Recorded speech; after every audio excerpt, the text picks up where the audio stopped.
સુરત જિલ્લામાં આવશ્યક ચીજવસ્તુઓની પુરવઠા વ્યવસ્થા સુચારુ રહે તે માટે સેવા સદનમાં મહત્વપૂર્ણ સમીક્ષા બેઠક યોજાઈ। આ બેઠક જીએસપીસીના એમડી અવંતિકા સિંઘના અધ્યક્ષસ્થાને યોજાઈ હતી। સુરત જિલ્લામાં આવશ્યક ચીજવસ્તુઓની પુરવઠા વ્યવસ્થા સુચારુ રહે તે માટે સેવા સદનમાં મહત્વપૂર્ણ સમીક્ષા બેઠક યોજાઈ છે।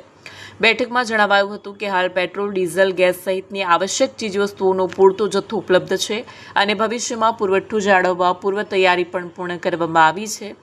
મિડલ ઇસ્ટમાં ચાલી રહેલા યુદ્ધના પરિસ્થિતિઓ વચ્ચે પણ પુરવઠો સુચારુ રહે તે માટે ખાસ આયોજન કરવામાં આવ્યું છે।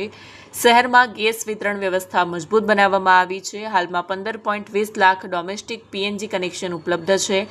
નવા પીએનજી કનેક્શન પર 30 જૂન સુધી ₹500 ડિસ્કાઉન્ટ આપવામાં આવી રહ્યું છે તેમજ કનેક્શન બાદ બિલમાં ₹500નું ક્રેડિટ પણ આપવામાં આવશે। કેન્દ્ર સરકારની માર્ગદર્શિકા મુજબ પીએનજીને પ્રાથમિકતા આપવામાં આવી રહી છે। શાળા, કોલેજ, હોસ્પિટલો સહિત સંસ્થાઓને કનેક્શન આપવામાં પ્રાથમિકતા અપાઈ રહી છે। કોમર્શિયલ પીએનજી માટે 1805 અરજીઓ મંજૂર કરવામાં આવી છે, જેમાં 39 હોસ્પિટલો અને 16 રેલવે કેન્ટીનનો સમાવેશ થાય છે।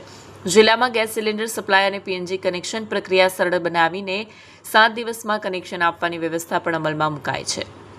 Bureau report, Satya TV news, Surat.